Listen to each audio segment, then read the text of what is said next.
Another day, another new drama in the pro NASCAR iRacing side of things. Today, they announced the end of Road to Pro as we know it, and in fact, not even running a series in 2025. This comes as a result of some backlash from the free agency process and Road to Pro process from this year specifically, though people have started to grow tired of it within the community as the years have gone on. So today I wanted to explain the new Road to Pro changes, why people were upset about the way that Road to Pro was done in the previous year, and everything in between, including some juicy drama tweets. So here's the official press release from iRacing. It comes at a weird time because this happens right after the Clash, Coca-Cola Series preseason race, and within a month of when Road to Pro would have normally happened. Because of that, most people were just going about their routine with preparing for the Road to Pro series, putting lots of hours into it, just to get the news just at the last hour just about that there is no Road to Pro series for all this year and it's all going to be moved to next year, and you'll see why here in a second. So they're talking about here how they're going for a simplified structure. And that's a pretty good thing. Right now, the Road to Pro ladder is a year-long thing. If you are in the Coca-Cola series and then get knocked down to the Contender series, fight your way through that and then go back up to Coke series, you literally race for 11-ish months of the year, which is crazy, especially for the amount of money they end up getting. So because of that, they are making the qualifying series a much simpler series, and it looks like they're going to be shortening the Coca-Cola series next year, although that isn't confirmed yet.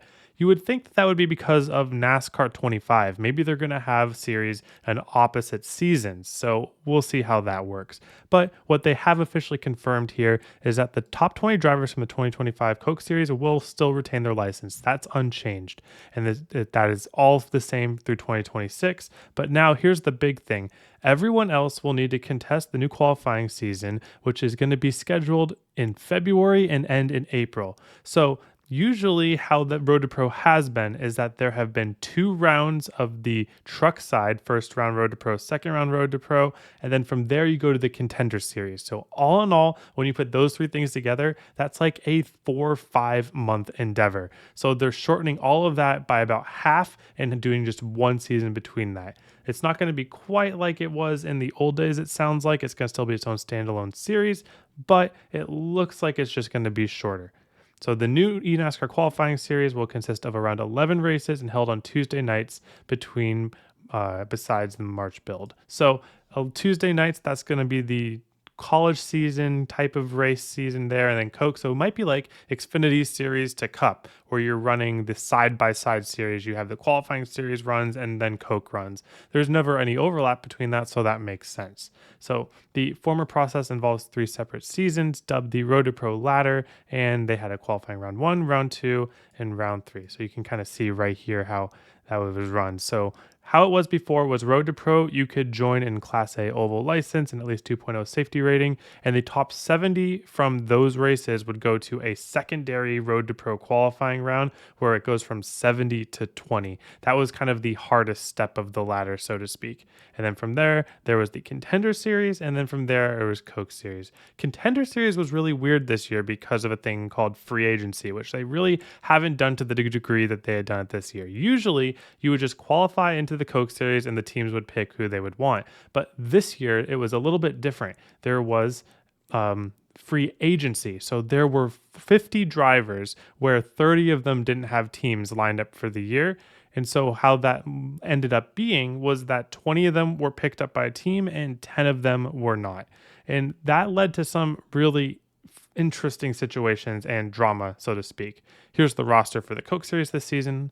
My face is blocking out a little of it, so I'll try to scroll past. But one interesting thing I want to point out here is that we are down to 7 teams in the Coca-Cola series in terms of back-end affiliation. So that's all kind of compressing a little bit. And really, the majority of them are just between 3 or 4 teams. So there's that. But one of the big kind of interesting things about this is that some of the drivers who were really expected to easily get a spot into the series were passed up. Honestly, the biggest example of this was Wyatt Tinsley. You might recognize him from a video that I had on my channel like 2+ years ago if you're a real OG. But basically, Wyatt's a kid. He just went into college, but he was in high school throughout this whole thing. He got a win in the Coke Series last year, and he was one spot out of making the playoffs and locking himself into the series next season. So with that, you kind of think, okay, Wyatt is going to be the guy who is going to be easily the chosen for the Coke Series, but he just wasn't. He was not picked up by a team, and a lot of head scratching around that. And there was some other drama around it. Here's another driver right here who was not chosen. His name is Michael P. Frisch, if you know him.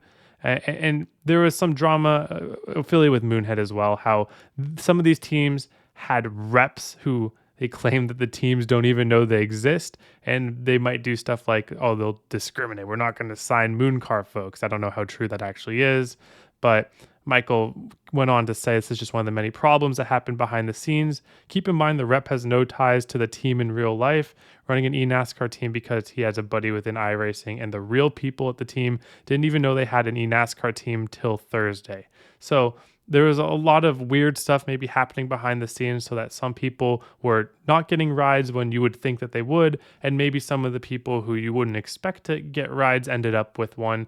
There's a lot more to it, and honestly, it's not even just about racing. It could just be about how they can be an ambassador for the brand. That's increasingly important. But iRacing has always been, if you earn your way in, you get a spot. And this was the first year where people earned their way in and didn't get a spot. And that did not go over well with some people. So the way that NASCAR announced this is they are saying that there's a new path for the series. And so there is one more kind of wrinkle to this layer. eNASCAR had said that the top two people in the in the college series would get spots in contender for the next year. So what happens to them? And so eNASCAR says that the top two drivers who would otherwise qualify will get an invitation to participate in free agency. So this doesn't say, I mean, this isn't very surprising, but what this means to me is that they're still saying there is going to be a free agency next year. So no matter how everything is simplified, I'm really hoping in a way that there isn't going to be a situation again where people are left out even though they earned their way in. I can understand why they would go the way that they did, but I think that it just leaves it so that a lot of people are going to be not as incentivized to grind this hard just to not even have a complete chance of making the series, even if they're one of the best drivers out there. And honestly, I would argue that Wyatt was one of the best drivers out there and he didn't get a spot for whatever reason. So I'm hoping they kind of clean that end up. One more thing I want to point out too here. So this is shout out to Dave Brown and Ben White. This is their sheet about Road to Pro splits. They make this every year. You can kind of see the kind of projections of who's going to end up in the races.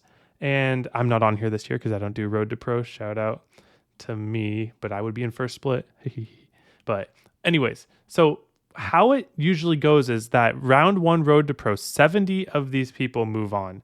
And there's more splits than this. This is just what they project out to. But how they project it out pretty much is that in the green is all of the spots that could make it to the next round. So 16 from split 1, 14 from split 2, 13 from split 3, and so on and so on. So really, you would need to average probably around a 16th to 18th place finish in split 1, while you would need to average around an 11th to 14th place in split 6 in order to move on to the next round. So what I am projecting, if they're talking about simplifying the process, taking out spots, well, that means that there's going to be something similar to Road to Pro round 1, except there's only going to be 20 to 30 spots in that. And if that's the case, that is going to be a massive change, because if you look at how the splits are right now, I highlighted in green what it would be projected if only 20 people advanced. And the crazy thing is, it goes from people all the way out into like split 8, split 9 having a chance to get out of the first round. Now it is only literally one car in split 5 has a chance. And then it's going to be the majority from split 1, split 2, and split 3. So I think that if this change goes through, you're going to see a new era in oval racing. Up until now, there hasn't been any real reason for people to grind oval iRating. But if we go to a 20 to 30 person from one round makes it to the Coke series, where split one gives you quite literally the best odds to make it through. Now I think that people are really going to try to grind for iRating to make it into that first split, because how it is right now in the old Road to Pro system was that it really is easier to get 12th place in split 5 than it is to get 16th place in split 1. Like, that is, you can't even argue against that. So it was almost an advantage to have lower iRating. Now, though, with the new system, with less people making it through, you almost have to make it into split 1. It's going to be hard regardless, but I think you're going to see a lot of people trying to chase those points because there really is no other way to do it. So I'm very curious to see how that one plays out. Let me know of what you think of the Road to Pro changes, though. Is that going to change anything about what you're doing to try to make it to the big leagues in iRacing? Are you discouraged because of this change? Are you encouraged about this change? Let me know in the comments below. But anyways, thank you all for watching. Hope you have a wonderful day. Hope to see you all on the track.